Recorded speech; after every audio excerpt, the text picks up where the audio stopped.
طلع it's watching.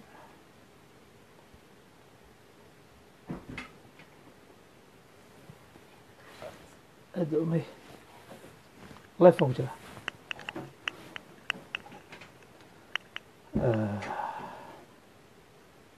سولو هذا دمانتين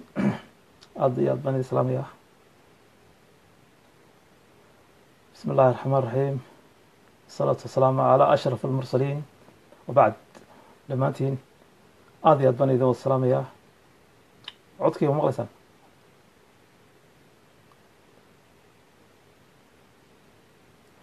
عبد القادر بوسكا صاحب آدي أد بنكو سلام السلام سنة كلي لاب سولو عبد القادر دمانتين آد بني سولوين يا waxaan idinku salaamayaa salaanta islaamka. assalaamu calaykum waraxmatullaahi wabarakaatu. Dhammaantiin waa maqlaysaan baan maranayaa. So hadday maqlaysaan number 1 kusoo qora codku hadduu faseex yahay waadix yahay.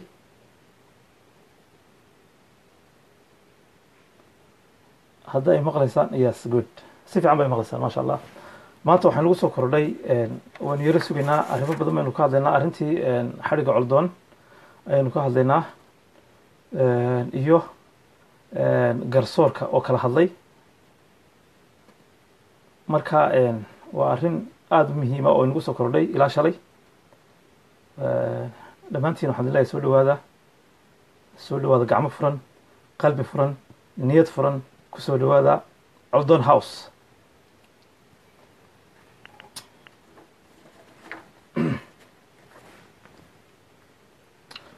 waan gartay okay. maanta waxaanu ka hadlaynaa cabdimalik muuse coldoon. waad ogtihiin in 2 sano lagu xukumay. garsoorkii xukumay cabdimalik muuse coldoon wuxuu inoo sheegay qodobo uu ku xusay ay ku xusantahay halkanu. waxaa ka mid ah inuu xamar tegey, inuu farmaajo taageeray iyo inuu qarandumis yahay. 3 qodob buu inoo sheegay. laakiin waxaa soo kordhay xeer ilaaliyaha guud ee jamhuuriyadda somalilan hadal taa khilaafsan ayuu inoo sheegay. marka dhammaan waan idin wada tusi doonaa. labada fideoba waad daawan doontaan, waa ila daawan doontaan, waad arki doontaan.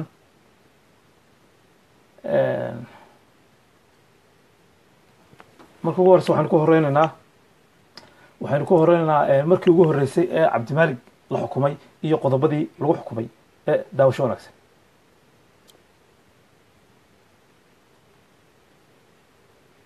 ku dhawaaqaya xukunkan ayaa waxaa hadaladiisii ka mid ahaa maxkamaddu 3 fadhi bay kiiskaa dhegaysatay. 3 fadhi oo kala dambeeyey ayay dhegaysatay maxkamadda gobolka Maroodijeex oo la dhegaysanayey min 8 subaxnimo ilaa 5 galabnimo. si dacwaddaas maadaama dadweynuhu ay lahaayeen in badan buu xidhnaa, si dacwadda aan usoo gabagabayno waqti dheer baanu siinay.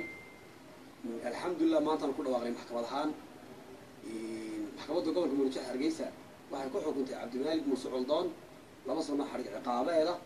oo uga soo baxay markii aanu eegnay gal dacwadeedkiisa caddaymay maxkamadda la hor keenay, isla markaana aanu ku qanacnay. waxaan ku xukunay 2 sano xadhig ciqaabeeda. 3 qodob baa ku eedaysnaa oo ahayd 2 ka mid ahaa inuu tegay xamar isla markaana taageeray farmaajo iyo qodobo kale oo fara badan ayuu ku eedaysnaa. marka qodobadii uu ku eedaysnaa aduu xaashideedii ku xusan yihiin. 2 qodobna waa lagu helay oo qodobka 212 iyo qodobka 328. qodobka 220 waa lagu waayey. 2 sano xadhig ciqaabeeda lagu xukumay.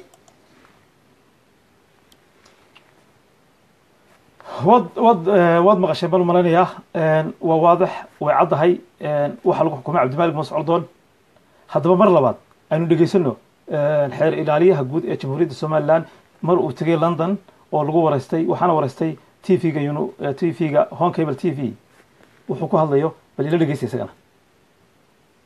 wuxuu inoo sheegay wax taa ka duwan.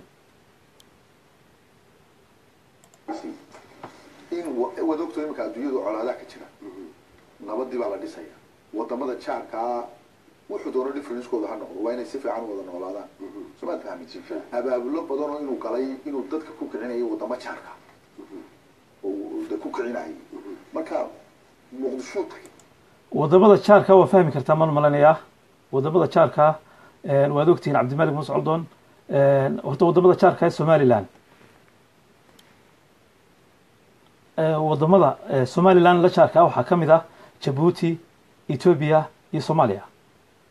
marka waad ogtihiin saad ogtiba cabdimalik jabuuti iyo soomaaliya marna waxba kama sheego wuu ixtiraamaa waa walaaliheen waa wadamo soomaaliyeed laakiin inta badan wuxuu iftiimiyaa dowladda ethiopia iyo dhibaatadii ku hayso soomaalida bal ila dhegeysa haddana mar labaad ama cid buu jeclaaday ama meel buu booqday eedii la hor keenay maxkamadda ma ahayn waxay eed ah dowladda video lasoo bandhigay isagoo hadlaaya isagoo abaabul gelaya isagoo qodobo qarannimada kasoo jeedaa dabeed annagu haddaanu maxkamadda maxaanu samaynay booliiskii iyo xeeraanti waxaan ku nidhi caddeeya isagana waxaan ku nidhi looyaraad leedahay difaac dhowr looyar baa difaacay maal intaasoo fadhi baa dacwadiisa la qabtay maxkamaddu way furnay intaasoo observer baa daawanayay cadaymii lasoo bandhigay anuu halkan baan joogay guddoomiyaha weliba maxkamadda gobolka hargeysa maadaama dacwad xasaasi ahay guddoomiyaha maxkamadda gobolka hargeysa dacwadda laftigiisu garsooro ka aha dhinac kasta wuu ka eegay cadaymii baa la dhegaystay waa la eegay waa lagu xiray markaa laguma helin sida nimanka ama loo dhigay ama u muuqato waxa lagu helay maaha muqdisho booqday maaha ama muqdisho tagay baa wixii lagu eedeynayay ku jeclaa laakiin dambigii state ka soo jeeday ee qarannimada Soomaaliland ka soo jeeday ee dadka uu kicinayay ee uu lahaa qarannimada diida ee uu lahaa ma garanaysaa kaca ee wadamada jaarka dadka ku abaabulay uu lahaa maxay heeday ayaa lagu xiray maxay imika u furan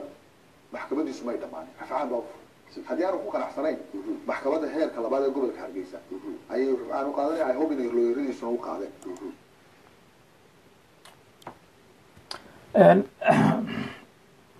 oo ila maqasheen maan malanaya dhammaantiin waana wada ogtihiin waxaad ka heli kartaan youtube-ka ka wada heli kartaan facebook-aad ka heli kartaan boggaygaan soo geliya ood ka wada heli kartaan dhammaantiin waraysigii oo dhammaystiran halkaasaa ka helaysaan marka labada waraysi way iskhilaafsan yihin hadda ka hor baan idiin sheegay in cabdimalik muuse coldoon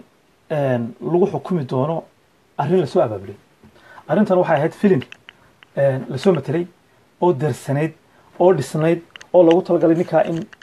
aakhiro loo dhaadhiciyo waanay dhacday siday doonayeen bay u dhacday marka waxaan idiin sheegayaa garsoorku wax weyn baa ka khaldan run ahaantii meeshaa waxaan ka aragnaa annagu haddaanu nahay family coldoon waxaan ku aragnaa cadaalad darro run ahaantii aad iyo aad na waa uga xunnahay annagu waxaan nahay muwaadiniin reer somaliland ah ma dhici karto in cadaalad darrada intaa leeg nala ku dabaqo annaga runta markay ka hadalo saa ogtihiinba dadkii ugu daraayay qarandumiska ahaa sida axmed ismaaciil samatar iyo master buubah labada nin saa ogtihiinba qadiyadda somaliland way ka soo horjeedeen oo heer xataa waxay ka xishoon jireen inay yidhahdaan somaliland gobollada waqooyi bay odhan jireen oo qarannimada somaliland may jeclayn run ahaantii waad ogtihiin laamo qoyan baa lagu soo dhaweeyey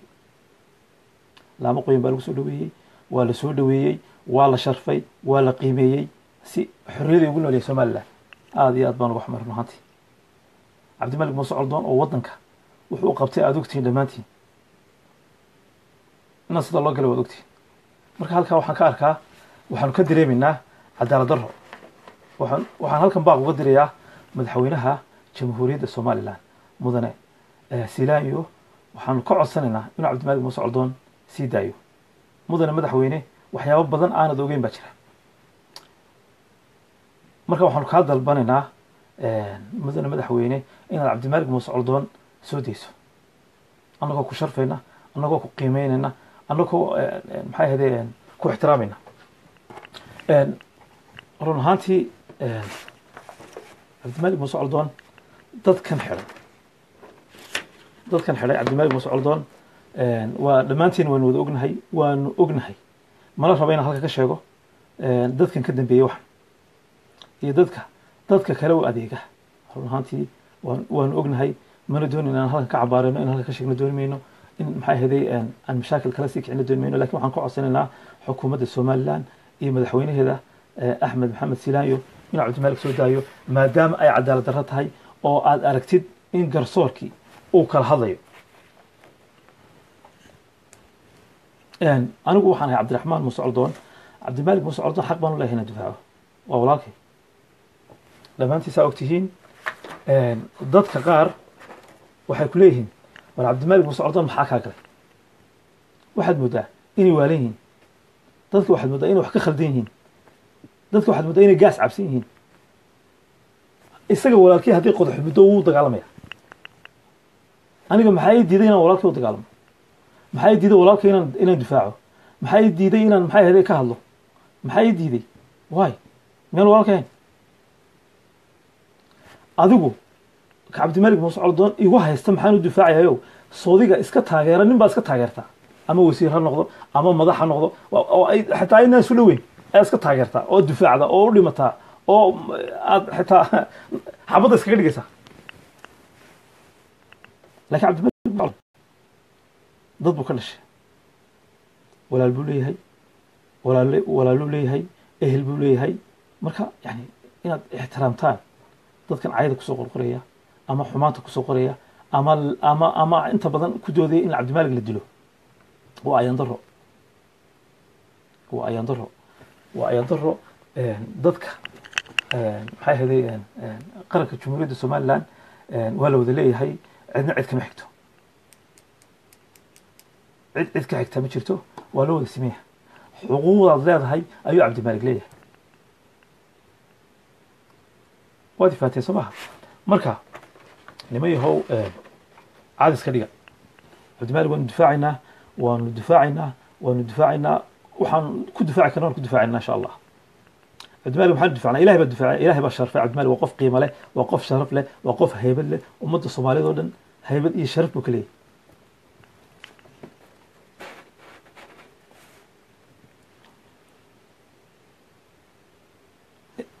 dhammaan halkan waxaan baaq uga dirayaa ummadda soomaaliyeed magacyada waxaa jira dad badan oo magacyo ama calanka jamhuuriyadda somaliland soo qaadanaya iyo dad kale oo reer somaliland oo calanka soomaaliya soo qaadanaya oo caytamaya oo doonaya dadka inay madaxa isla galaan iska ilaaliya dadkaas magac buu soo qaadanaya aanu lahayn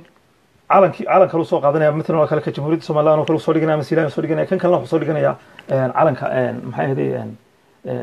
soomaaliya iyo farmaajo soo saaranaya markaasuu dadka kala caayaya marka dadka noocaas oo kale waxaan ka digayaa inaad iska ilaalisaan dadka noocaasa jira dadka isku diraya ummadda soomaaliyeed in la isku diro ma fiicna adoo somaliland difaacaya ayaad haddana maxay ahaday wanaag iyo farxad kula noolaan kartaa dariskaaga iyo walaalaha ceeb maaha inaan dad kala caayo sharaf iyo qiimo ma laha waxaan sheegayaa dadka kale ummadda kale soomaaliyed waxaan u sheegayaa dadka cabdimalik muuse coldoon kusoo gabanaya taageeranimadiisa oo caayaya somaliland iyo dadka degan run ahaantii waxaan leeyahay istaaga halkaa stop cabdimalik nama taageertaan mana fiicna cudur baa ku jira jooga biliis aan biliis cayda joojiya iyo cabdimalik muuse coldoon aad kusoo gabanaysaan joojiya dadka cabdimalik muuse coldoon maxay ahayd dadka kale ee koonfurta caayaya ee ku xumaynaya cabdimalik ku xumaynaya ee cabdimalik doonaya in aakhiro ula dhiciyaan oo iyagoo u jawaabaya dadka kale dee saaxib nama qabato dadka aad doonaysid u jawaab si toosa ugu jawaab lakin cabdimalikaa soo marna idigu cerka iskala dhaca buuraha jajabiya laakiin cabdimalik inaad ka dhigtaan xaaraan oo aad maxay ahaday aad qof walbuu garasa soo maro lama baahna cabdimalik muuse coldoon qaranka jamhuuriyadda somaliland isagaa kaa jecel isagaana waxuu qabtay adigu maxaad qabatay adigaagan cabdimalik caayaya adigaagan cabdimalik maxay ahaday wax ka sheegaya adigaagan cabdimalik qaranku duminaya cabdimalik qaranka waa qaranku dhisayaa ma duminayo qaran dumis maha xaasha lilah adigoo hurduu ku toosinayaabe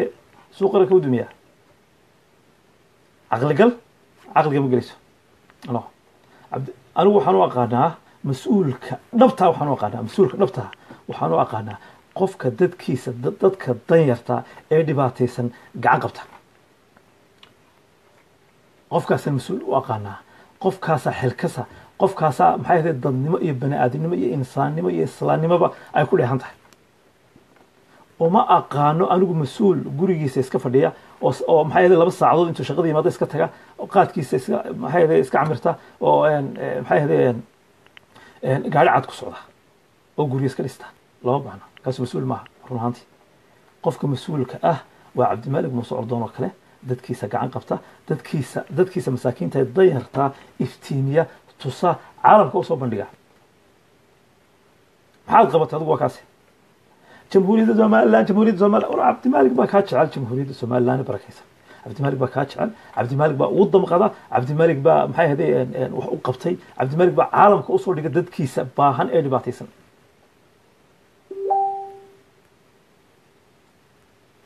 waad fahatay soo ma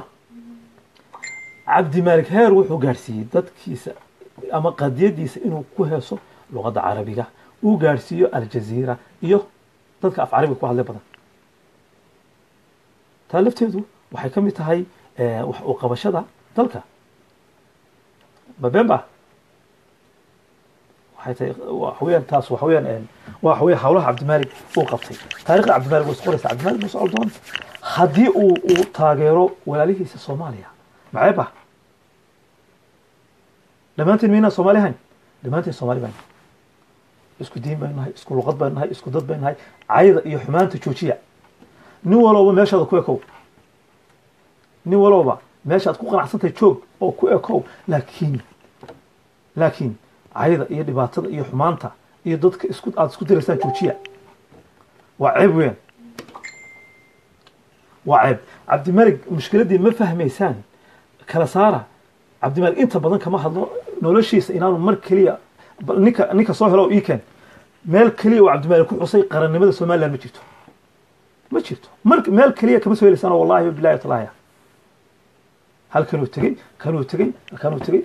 qofkuu tegi karaa xamar buu tegi karaa madaxweyne uu taageeri karaa imisaa taageera ilaah mida ku laariya Hillary Clinton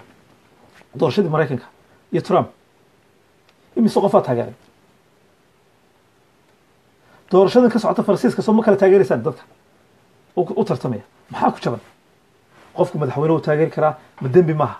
dastuurka Soomaaliland kuma jirto madaxweynaha taageeri cabdimaalig muuse ordoon hadduu taageero madaxweynaha farmaajo wuxuu ka arkay shacabka ummadda Soomaaliyeed oo u riyaaqday madaxweynahaas isaguna wuxuu la farxay ummadda Soomaaliyeed ayuu la farxay oo la doonay inuu dareenkooda la qaybsado maxaa ku jaban oo caadi normal laakiin haddaan doonayo inaan xumeeyo waan xumeyn karaa haddaan doonayo inaan xumeeyo arrinta si kale la bedeli karaa niyadda wanaajiya wax walba haddii wax laga soo saaro waa dhibaato wax walba haddii wax laga soo saaro waa dhibaato niyadda wanaajiya niyadda khayr u sheega ilaahay ka cabsada wallaahi billaahi tallahi adduunka kafan baad ka qaadaysaa kafan cad baad ka qaadaysaa oo dhimanaysaa dadkaad isku diraysaan joojiya annaku cid iskuma dirno cid naguma adeegato oo wallaahi oo billaahi oo tallahi inaan cid nagu adeegan cabdimaalig muuse ordoon haddii lagu adeeganayo maanta daara cadcad buu dhisan lahaa wallaahi haddii lagu adeeganayo maxaa yeelay qofka lagu adeegtaa lacag buu helaa malaayiin waad ogtiin dadka lagu adeegto waa ogtiin waa nin dadka wax tara weyaan waa nin noloshiisii iyo maxay ahaday farxadiisii mustaqbalkiisii ka doortay inuu dadka masaakiinta la fadhiisto ka cudurka qaba ka maxay ahaday 150 cudur isagoo ka qaadayo halista ay tahay uu dhex fadhiistaa masaakiinta madaxa u salaaxa agoonta madaxa u salaaxa war qofkaas oo kale waa ahlu janno waa ahlu khayr qofka noocaas oo kale looma dhawaado wallahi looma dhawaado billahi taala qofkaas oo kale waa ahlu janno waad faatay Soomaa ilaah baan ku dhaariyay bal waad xidheen imika mas'uulka xirayo bal orodoo booski cabdimaalig gal orodoo tago ummadii u tag halkuu jooga cabdimaalig burco tago dadkii masaakiinta ee ka soo qeynay halkaale maalintii cabdimaalig la xiray baan dab shidan bal orodoo u tag bal waa dadkaagii waa dadka waa qaranka leedahay waa la duminaya weeyaan bal orodoo yaani dumina dhis iyaga haddaad maanta u tagto booska cabdimaalig gasho cabdimaalig jeelka ku jiro haddii aad tagto adigu ka xidhayow oo aad tagto maxay ahayd aad burco tagto oo dadkii masaakiintu garab qaban jira aad garab qabato cabdimaalig ha ku jiro waa ogola laakiin waan kooga hoo qaban maysid maadaa ogba waxaad ku jirtaa wiil dooxa joogto ku dabaalataa webi maba oga waktiga dhacay waad qayshaa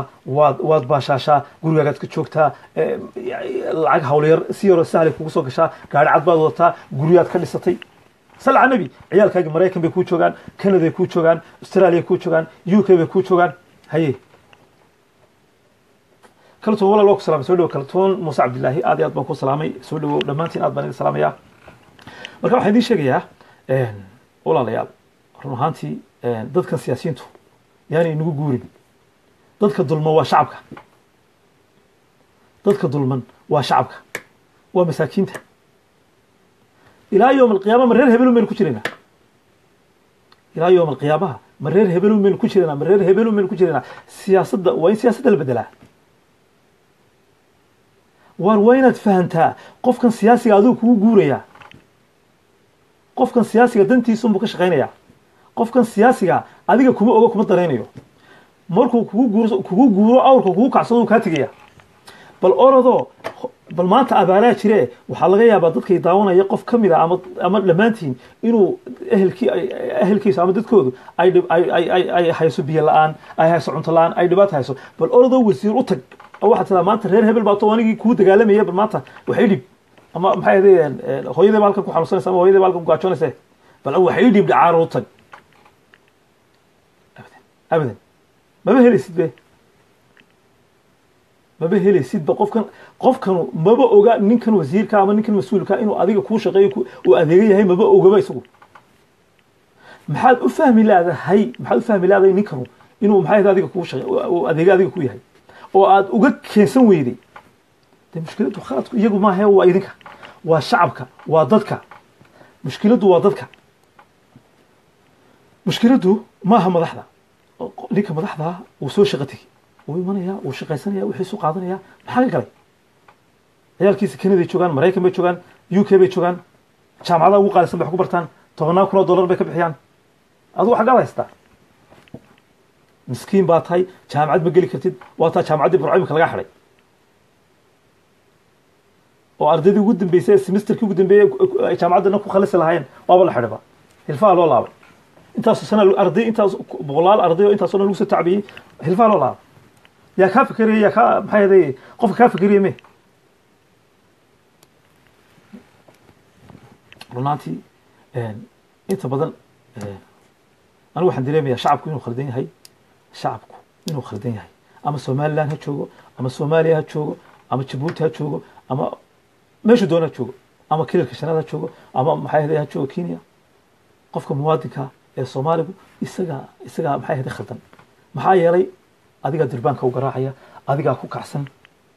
adigaa durbaanka u garaacaya adigaa ku faraxsan adigaa waa reer hebel baa soo baxaya adigaa qabiil ku taageeraya runta markaan isu sheegno xaqiiqda markaan ka hadalno saddexdan xisbi qaran ee somaliland jira saddexduba qabyaalad bay ku dhisan yihin runta markaan ka hadalno xaqiiqda markaan ka hadalno saddexduba qabyaalad bay ku dhisan yihin ama diid ama hadiidin aday ku tallaa goormaynu ka baxaynaa qabyaaladda goormaan anigu xisbiga fikraddiisa goormaan odhanaya xisbigaasa fikraddiisa alleele u dhacay alleele fikraddiisaan ka helay alleele aragtidiisa fiishankiisa fog ayaan ka helay goorma ma reer hebel baan ku taageeraa reer cordoon ma taageero xisbi ma taageero laa wadani buu taageeraa walaa kulmiyuu taageeraa walaa ucud buu taageeraa xisbi maba taageeraba maxaan ku taageeray xisbi maxaa iga 15 anigu meehi kii awrkii maxay ahaday kii awrka lagu kacsanayay meehi dad badan oo ila midana way jiraan oo caqli leh oo maskax leh mid baan idin sheegayaa intan siyaasadda ku jirta waad u fiirso weligood iyagu baa ku jiraya iyagu baa weligood ku jiray weligood iyagu baa ku jiray bal qof kale soo galo waa kaas marka automatic waad ku khasbanaanaysaa inay iyagu inuu kaasu ku noqdo madaxweyne, inuu kaasu ku noqdo wasiir, inuu kaasu ku noqdo hogaamiye, inuu weligaa jaal baad ku jiraysaa. xisbiyada ha la furo, waddanka ha la badiyo, oo qofku iskii ha isku soo sharaxo madaxweyne. dad badan oo wanaagsan baa jira oo maxay ahayd la dooranayo waddanka horumarinaya. 7 sano Soomaaliya halkaa taaganta, kuwin baa ay hor taagan. waa bal dadka bedela oo dad kale keena oo ictiraaf helaya oo qarannimada maxay ahayd dhisaya oo waddanka dhisaya oo waddanka horumarinaya. ma intaas baa weliga taagnaanaysa, cid kale maana jirin, ummad kale oo caqli leh maana jirin. dad badan oo mutacalimiina jira meelay siyaasadda kasoo galaan bay laayihin. maxaa yeelay dabin baaba la sii dhigayba. 3 xisbi baa la sameeyey. 3daa xisbi kale ma jiro, waa 3daa keliya. 3daasuna waa 3 la isla ogyahay. 3daasun baa ku qaraabata, 3daasun baa shaqaysanaysa, 3daasun baa cunaysa, 3daasun baa dekedaa saxiixanaysa, 3daasun baa aeroboortada saxiixanaysa, 3daasun baa mas-uul ah oo waddanka ba iyagas kaleba cid kale ma laha. maxaa yeelay haddii xisbiyada la badiyo, dad kala soo bixi karo wanaagsan, dad caqli leh, dad aqoon leh, dad muwaadiniin, dad waddanka horumarinaya. dadku waa inaynu shacabka haddaynu nahay inaynu sidaas u dhahno weyaan. xisbi qabiil ha ku taageeri. war qabyaaladda aasa qabyaaladdu waa aafo, waa cudur, waa dhibaato halkaayna dhigtay. war maxaanu wadamadeena uga soo taariibna uga soo qaxnay? waa qabyaalad, waa shaqo la-aan, waa duruuf nololeed, waa cadaalad darro. waddankayga haddaan cadaalad ku helaynin oo cabdimalik muuse coldoon oo ugu fiicinaa Soomaali maanta 2 sano lagu xukumay, marka cadaaladdan helaya waa kii qofka kale cadaalad helaya waa kii cabdimalik oo wad ogtihiin oo malaa'igtu xitaa u markhaati furayso inuu qof wanaagsan yahay oo ummadda wax taray. haddiiba uu cadaalad waayey, keeba cadaalad helaya? ku quuso. waxaan halkan baaq uga dirayaa garsoorka Somaliland. ilaahay ka cabsada, ilaahay subxaana wa tacaala. ilaahay baa idin abuurtay, adduunka waa ka tegaysaan. cadaalad darrada joojiya. wallaahi bilaahi adulmu dulumaatu yowma alqiyaama. dulmigu ma sahlana, qofka bani aadamka in la dulmiyo ma sahlana. garsoorkii waa daawateen dhammaantiin. dadka maxay ahayd dadka hadda soo gelaya ama dadka imika maxay ahayd nagu soo biiray. waxaa la wareystay maxay ahayd xeer ilaaliyaha guud ee jamhuuriyadda Somaliland, isagoo lana jooga ayaa la wareystay. waxaan u faahfaahinaya dadka cusub ee hadda soo galay. markii la wareystay wuxuu inoo sheegay qodobada cabdimalik muuse coldoon lagu haysto kuwii hore ee maxkamaddu ku xukuntay qaar ka duwan, sida inuu dowlad jiiraanka ah ama dowlad jaarka ah. dowladda jaarka waayo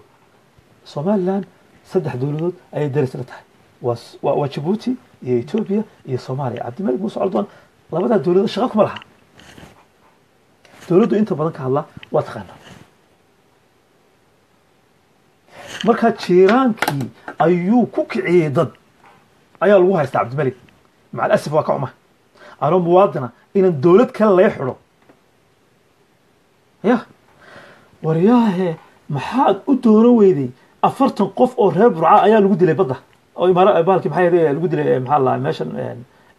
Yemen ka yimi oo doon la socda ayaa la dilay oo saaruq lagu dhiftay. maxaa dadkaaga uga hadli weyda haddaad qaran iyo Soomaalinimo iyo dadnimo iyo aad doonaysid?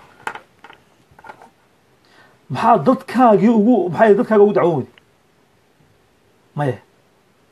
maya dadkaagii liibay ku xidhan yihiin, liibay ku baaba'san yihiin oo ku rafaadsan yihiin. maxaad ugu dacwo weyday? maaday wadanninimadii, maaday qarannimadii? ma dadka tahriibiye maanta Hargeysa laga tahriibiyay waa la wada ogyahay oo Hargeysa laga tahriibiyay qofka shin laga qaado meel xafiisay ku leeyihiin. waa la ogyahay, lagama hadlayo. ma dadka tahriibinay qaranduub mise cabdimalik? idinkayna weydiiyey. cabdimalik muuse coldoon dadka gadaal ka yimi. cabdimalik muuse coldoon waxaan u sheegayaa waa walaalkay, waan difaacaya, xor baan u nahay, xaq baan u leeyahay, waan difaacaya anoo ixtiraamaya qof walba cabdimalik kasoo jeeda. waad ka soo horjeedi kartaa cabdimalik siyaasiyan dhinac walbaad ijtimaaciyan dhinac walbaad uga soo horjeedi kartaa fikriyan waad kaga soo horjeedi kartaa xor baad u tahay fikirkaaga kuma diidani waana kugu ixtiraamaya weliba laakiin caydu reeban inaad hooyadii caydo hooyo sharaf leh oo qiimo leh oo aan cid ku xadgudbin oo waxaanaad ka sheekaynaysaan iyo munaafaqadan aan ku jirin inaad caydaan waa ceeb weeyaan inaad aabihii boqolaal qarni hore dhintay inaad caydaan waa ceeb iyo xaaraan bay ku tahay dembi bay ku tahay hooyo haddaad caydo hooyada un baad caydo aabba haddaad caydo aabbaha un baad caydo anagu laakiin cafis baa naga tihi saa doontaa noocaaya cafis baa naga tihi musaamaxa qalbigaygu wuu furan yahay qalbiga wanaagsan waa loo dhashaa layskama yeelo soma musaamax baa tihi cafis baa naga tihi dhammaan qofkii cabdimaalik ku gafay dhammaan qofkii reer cordoon ku gafay cafis buu yahay اللهم إنك عفو تحب العفو فاعف عنا اللهم إنك تحب العفو فاعف عنا marka in la iscafiyo aad iyo aad bay wanaagsan tahay dhammaan shacabka reer somaliland waan ka raali gelinayaa run ahaantii haddii wax gafa ama khalada aad ka dareentay cabdimalik muuse coldoon idinka oo difaacay qarannimadiina iyo qadiyadiina runtii waan idinka raali gelinayaa waxaan leeyahay walaalayaal ra'yiga waa la kala duwanaan karaa laakiin si yaroo degan oo wanaagsan ba wax la isku sheegi karaa maanta cabdimaalik waxaa la xiday xilli aad iyo aad u xun oo ummaddu ay gaajoonayso oo ay abaaraysan tahay oo harraad ay u dhimanayaan ayaa cabdimaalik muuse coldoon la xiday yaa laga xiday waa dadkii waa ummaddii waa dadkeenii waa walaalaheenii waa dadkeenii baaba'aya oo gaajiya harraad u dhimanaya maanta cabdimaalik muuse coldoon malaayiin buu soo gelin lahaa dadka u soo gelin lahaa kun ahaantii dadku soo bandhigaya ummadda ilaahay oo dhan caalamka o dhan baa ku xiran saad ogtihiin ummadda o dhan baa ku xiran cabdimaalik muuse coldoon marka maadaamay ku xiran tahay malaayiin dollaris buu soo gelin lahaa dad iyuu siin lahaa dadkiinuu siin lahaa dadkii aynu leenahay qarannimadii aynu ku difaacayna haddaynu dooni aynu cunaaba qabanayno markaa maxay qarannimadu ma maxay qarannimada ka sheekeynaysa meeday qarannimadii meeday dadkii difaacayna dalkeen difaacayna meeday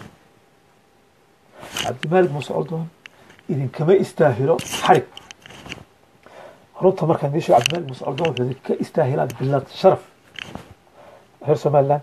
bilad buu idinka istaahilaa inaad taalo u dhistaan buu idinka istaahilaa maxaa yeelay waa shaksi dalkiisa iyo dadkiisa iyo waddankiisaba jecel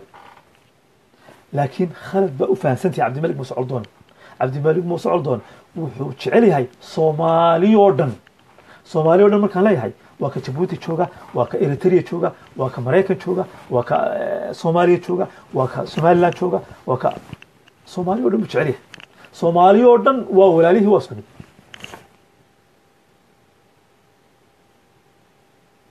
dadku way islaayaan dadku haddana way heshiyaan waa la iscafiyaa waan dareemi karaa xanuunka iyo dhibaatada reer somaliland ee ku dhacday waan dareemi karaa anoo la qaybsanaya walaalahay dhibaatada ku dhacday anoo la qaybsanaya oo ka cudur daaranaya oo ka raali gelinaya weliba in la iscafiyaa fiican in la iscafiyaa fiican maadaama aad tahay jamhuuriyadda somaliland aad dowlad gooniya aad tahay waanu ku ictiraafsannahay waanu ku ogolnahay waanu ku jecelnahay laakiin cabdimaalik noo soo daa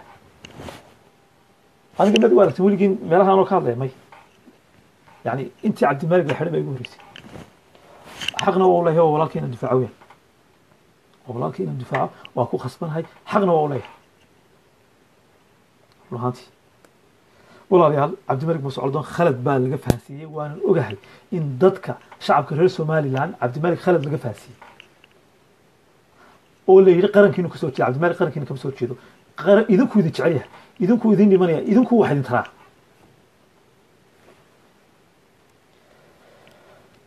waad fahatay soo maha marka cabdimaalik muuse coldoon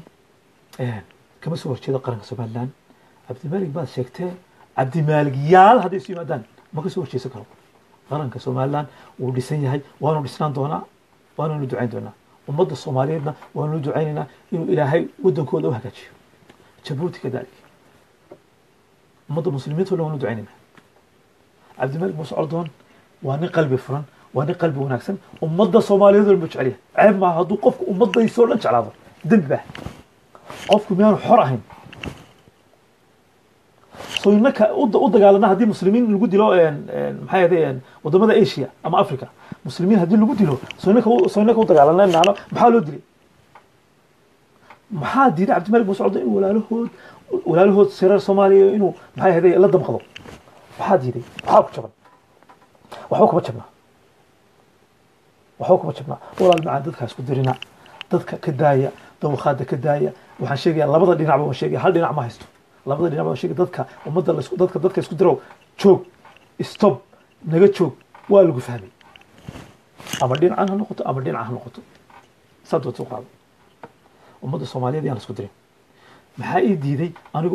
anigoo ka socda jamhuuriyadda somaliland in aan yani heshiis walaaltinimo ganacsi oo isdhexgal inaan la sameeyo soomaaliya maxaa ku jaban waxba kuma jabnaa waa simbol aniga oo jamhuuriyadda somaliland oo calankayga wata ayaan la samayn karaa ganacsi dhaqaale ayaan la samayn karaa isdhexgalka bulshada wax walba waa caadi way wanaagsan tahay marka walaalayaal waxaan idiin sheegayaa dhammaan inta cabdimalik khaladka ka fahansan sida laydin fahansiiye maaha cabdimalik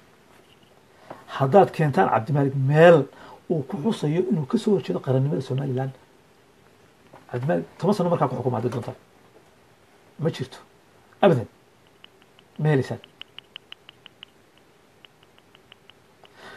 dhammaan inta idaawanaysa aad iyo aad baad u salaamantihiin aad baan ugu faraxsanahay run ahaantii in aad dhegeysataan runtii aad baa umahadsantihiin waan ku faraxsanahay walaalkiin baan ahay mar walba waan garab taaganahay anaku maxay ummadda soomaaliyeed oo dhan waanu jecelahay reer somaliland iyo reer soomaaliya jabuuti ummadda soomaaliyeed meel walbay degan tahay waan jecelahay qofkuna wuu jeclaan karaa wuuna ixtiraami karaa ummad kale ceeb maaha waad ifaantay soo maha marka walaalayaal shaydaanka la iska naaro xaaladda hala dejiyo waxaan halkan mar labaad iyo mar saddexaad baaq uga gudbinayaa madaxweynaha jamhuuriyadda somaliland jamhuuriyadda barakeysa madaxweyne axmed maxamed silaanyo in uu cabdimalik kiiskiisa dib u eego maxaa yeelay cabdimalik kiiskiisa dad baa ku galgashay arrintiisa dad baa ku galgashay oo si khaldan ummadda uga dhaadhiciyay oo doonaya cabdimalik nacayb iyo karaahiye ay u qabaan inay dhaafiyaan adduunka baxda hadday awoodi karayaan wallahi way dhaafin lahaayeen billahi taala hadday awoodi karayaan laakiin ogaada ilahay baa wax dila subxana watacaala inaad adigu ka horreynba allahu aclam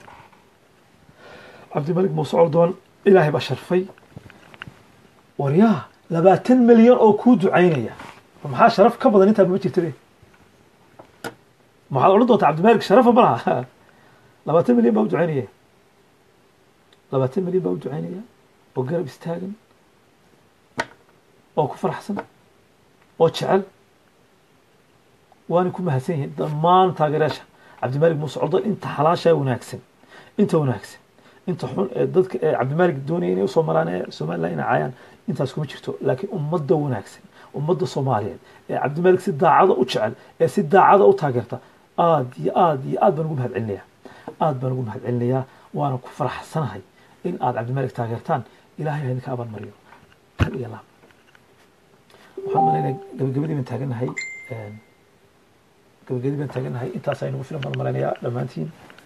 soo dhawaada waana salaamantihiin de bal hal iyo laba meen yar akrinaa qoraal badan baa lasoo qorayaaye free coldoon yes waad mahadsantihiin walaal dhammaantiin caawa intaasaan kusoo gebagabeynaynaa waxaan leeyahay kulan dambe oo xiisa leh insha allah biidni illahi kariim waana wada hadli doonaa waxyaabo badan haddii xaaladdu halkaas sidaa kasii xumaatan waxyaabo badan waa idiin soo qadimi doonaa insha allah laakiin waxaan rajaynayaa inay wanaag ku dhammaato inay farxad ku dhammaato in ummadda somaliland ay arrintoodu si khaasa oo hoosa u xaliso cabdimalik muuse coldoon waa inankiinii waa walaalkiin yaasiin axmed walaal aad baan ku salaamay soo dhawaah yaasiinow cabdimalik muuse coldoon waa inankiinii waa walaalkiin waxa weeyaan waa qof idinka mid ah xumaan inaad u quudhaan idinkama istaahilo soo daaya cabdimalik muuse coldoon soo daaya waa inankiinii faraha ka qaada xoriyaddiisa siiya xoriyaddiisa siiya xoriyaddiisa siiya xoriyaddiisa ku siiya hooyadii xoriyaddiisa ku siiya caruurtiisa yaryar inankiisa yar maxamed amiin cabdimalik muuse coldoon codsi uu u gudbiyey madaxweynaha jamhuuriyadda somaliland waxaa laga yaabaa inaanay gaadhin yaa ii gaadhsiinaya codsigaa inankaa yaru cabdimalik dhalay codsigaa yaa madaxweynaha ii gaadhsiinaya madaxweynuhu codsigaa inankaa yar oo cabdimalik dhalay hadduu maqli lahaa wallahi wuu sii deyn lahaa laanno madaxweyne silaayo waxaan ogahay waa qof qalbi wanaagsan waa nin muwaadina waa nin jecel dalkiisa iyo dadkiisa waan hubaa inuu sii deynayo madaxweynuhu ha la gaadhsiiyo codsiga inanka yar ee cabdimalik muuse coldoon uu leeyahay madaxweyne annagu haddaan nahay caruurta jamhuuriyadda somaliland waanu ku jecel lahay madaxweyne adnana jecelo waa aabbahay sii daa ka yar baa le ogaada markaa walaalayaal waxaan u sheegayaa khaasatan reer somaliland waxaan u sheegaya walaal cabdimalik khaladka idinka fahansiiyey waxba kama jiraan cabdimalik muuse coldoon waa nin muwaadina waa nin dalkiisa jecel waa nin wadankiisa jecel waa nin aan jeclayn inay ummaddu dhibaatoodo waa nin aan cidna dhibaato la jeclayn cabdimalik muuse coldoon waxaan hubaa in ay xukuumadda somaliland garwaaqsan doonto ay soo deyn doonaan waa sidaan filayo waa sidaan ku rajo weynahay insha allah biidni illahi kariim waxaan hubaa inaan waxba xumaanaynin in la soo deyn doono ayaan aad iyo aad ugu rajo weynahay madaxweynuhuna kolley insha allah cafis baan ka sugaynaa ilahay baa wax cafiye madaxweynuhu de maxaa waa inaanu madaxweynaha baaq u dirnaa haddii lagaa xooweyn maxaa samaynaysaa haddii lagaa xoowen yahay awood ugu haysto waa inaad baaq iyo wax iska dirdirtaa de xal kale ma lehe meenaysa ahayn waa kaa qaada walaal waa idinka qaada dhamaantiin waa in laba sano ma badnaa waanu soo dhamaysanaya 2 sano way badan tahay bal adigu 2 sano bal yaro gal qofkee baa jecel maanta inuu xabsi ku jiro hal maalin bal hal maalin iska daaye gurigaaga bal bil ha lagu yidhaaha gurigaaga dhex joog ma ogoli xorriyadda in la iska qaado ma ficla run ahaantii anigu waxaan hubaa cabdimalik muuse coldoon inaanu qaranka somaliland marna ku xadgudbin haddii uu khaladaad laga tabanayo cabdimalik muuse coldoon si yaroo khaasaa loo xallin karaa oo sahla si yar baa loo xallin karaa basiida waa lala hadli karaa dadkiisaa loo tegi karaa isagaa loo iman karaa isagaa lala fadhiisan karaa waa laga dhaadhicin karaa waxaa la leeyahay war arrintan waan dhibsanay naga jooji cabdimalik haddaad joojin weydo de markaas aday ku taallaa laakiin bilaa digniin god madow salca nebi dee nama qabato waliba khaasatan qofka ummadda wax taray ee hadhiya habeen usoo jeeday oo lacag baa ku siisaa cabdimalik muuse coldoon hadduu lacag ka helayo waxaan fooqaq buu dhisan lahaa sida hebel iyo hebel iyo hebel iyo hebel oo maxay ahaday weligoodba siyaasadda kusoo jira ay u leeyihiin dabaqyo dhaadheer oo cadcad ay gabadha cadna ku socdaan cabdimalik muuse coldoon dabadhelif hadduu noqon lahay oo u shaqayn lahaa ashkhaas inta xun inta wanaagsan ma sheegayo madax wanaagsan baa jira dad wanaagsan baa jira oo madaxda ku jira way sharafan yihiin way salaaman yihiin laakiin kuwaas kuma jiraan laakiin waxaa jira haddana dad madaxda ku jira oo waxay doonaan sameeya oo aan waddan iyo dadba u joojin oo waxay doonaan sameeya oo waxay doonaan dhaca oo waxay doonaan liqa waxaan idin leeyahay walaalayaal dhammaantiin waxaan idinka tegayaa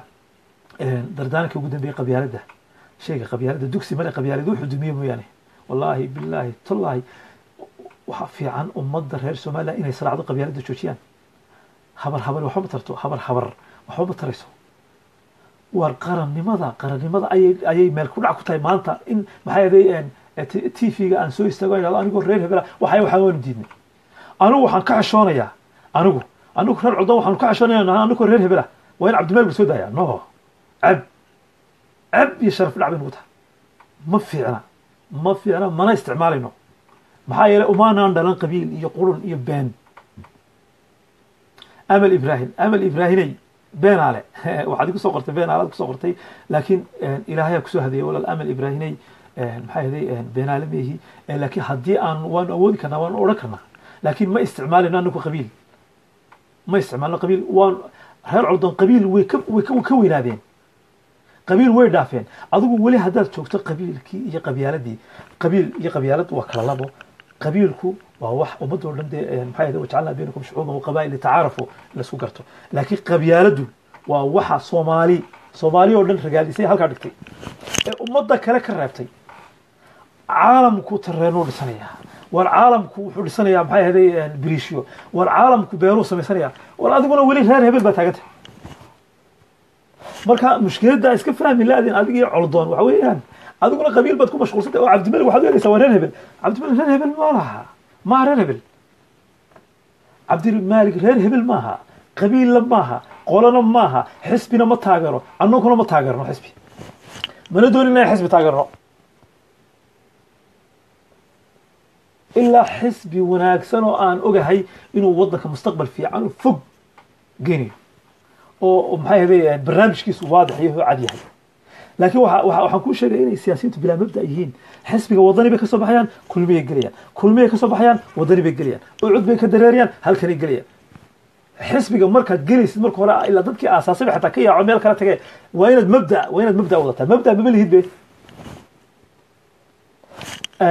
amal ibraahinay fifa somaliland waa ku raacsanahay fifa somaliland fifa ummadoo dhan dadkao dhan isku wada raacay ummadda soomaalida o dhan ha noolaato amal ibrahim wallahi waa kulmiye cadaysatay waxa weeyaan fikradaada iyo kulmiyahaaga waan kugu taageersanahay waad wanaagsan tahay amaley xoogaa inan baa tahay waa kaa xishoonayaa annagu hablaha lama hadlo waanu ixtiraamnaa waanu soo dhaweynaa halkana waxaan ka sheegayaa dhalinyaro badan oo caadaysatay in hablaha aflagaadeeyaan inay hablaha aflagaadeeyaan habluhu way kula dhasheen waa xaaskaagii waa walaasha waa ayeyda dumarku waa shay qaaliya dumarku waa lama taabtaan waa birmageydo waa ninka dumar u jawaabayo ha u jawaabin ee ka dah ceeb ayay inagu tahay iyo sharaf dhac wallaahi bilaahi tallaahi ceeb iyo sharaf dhac bay inagu tahay nin weyn baad arkaysaa oo dumar daba cararaya dadka aan la hadlayna way is ogyihin dadka aan la hadlayo way is ogyihin waa hebel iyo hebel iyo hebel oo inan maalin dhaweyta caayiyi inantaa waad garanaysaan waa kaltuun muuse cabdilaahi iyo hablo badan oo kale oo la caayo ayaa jira marka walaalayaal waxaan idiin sheegayaa dumarka ixtiraama dumarka qadariya dumarka kaalinta ay ku jiraan waad ogtiin dumar la-aan adduunkan ma jireen raggan aan ka farxay dee rag la-aanna ma jirin adduunkan haddaanu rag ma jirin dee waa run waa isu dheelitiran tahay laakiin dumarku waxa weeyaan walaalayaal dumarka la ixtiraamo dumarka yaan lagaadeynin dumarka yaan lala tirsanin war adigoo nin raga inan baa waxay ra'yigeeda ka hadashay maxaad u daba joogta waa dumare inan kale ha u jawaabto axsan maad inan kale usoo dirtid inan kale maad usoo dirtid intaad maxay ahayd adigu inantii daba dhiganaysid aada leeda waa sidan waa ceeb weeyaan haddaad tiraa inantana waa sidan waa halkanay ku cabtaa ninkanaa shukaansan ninkanaa kufsaday waxaas waxa weeyaan waa ayaan daro ceeb diinta islaamka kuma jirto ta soomaalinimada kuma jirto sharafta kuma jirto war ceeb war miyaanad ogeyn inaad dhimanaysid aakhira kaa dambayso maanta run ahaantii ina yar baan soo aasnay 11 jir mawtulqafla ku dhacay ilaah naxariista halkana waxaan tacsi ugu darayaa ehelkay ka geeriyootay inuu sabri iimaan ilaahay ka siiyo marka waxaan idiin sheegayaa war waxaa jira waxa la yidhaha mawtulqafla wallaahi bilaahi ha isdhihin maanta caqli baad leedahay ha isdhihin lacag baad leedahay ha isdhihin reer hebel baad tahay kafan baa kaa dambaysaa dumarka dumarka cayn ummadda aad isku diraysaan joojiya saaxiibkay muuse aad baan ku salaamay soo dhowo marka maxay ahaday canab inaadan adna aad baan ku salaamay soo dhawaada dhammaantiin aad baan islaamay dhammaantiin waa soo wada dhawaanaysaan marka waxaan leeyahay qabyaaladda hala joojiyo qabyaaladdu waxay burburisa mooyaane hala joojiyo maanta waxaan u baahannahay in saddexda xisbi maxay ahaday qofku ku galo inuu ku galo shaksiga ku jira ee haysta oo reer hebel inuu ku galo maahe waa inuu ku galaa mabda'a xisbiga hala joojiya qabyaaladda wallaahi ma fiicna meelay ku keenaysa ma laha war caalamkii halku maraya waad ogtiin war waddankeennii abaaraha ka jira war abaarahan iyo dhibaatadan iyo waxan waxa weeye waa dembi aynu gallay waa dulmi aynu gallay dadka jaamac weys aad baa ku sala saxay dadka maxay ahaday dadku hadday xun yihiin waxaa loo keenaa madax xun oo karbaashta marka karbaashka baa nagu socdaa hala yaabin maadaama adigu aad qabiil taageersan tahay aad caabudaysa aad aaminsan tahay joojiya qabiilka stop anigu qabiilka halkaasaan caawa ku aasay ku aasa idinkuna aasa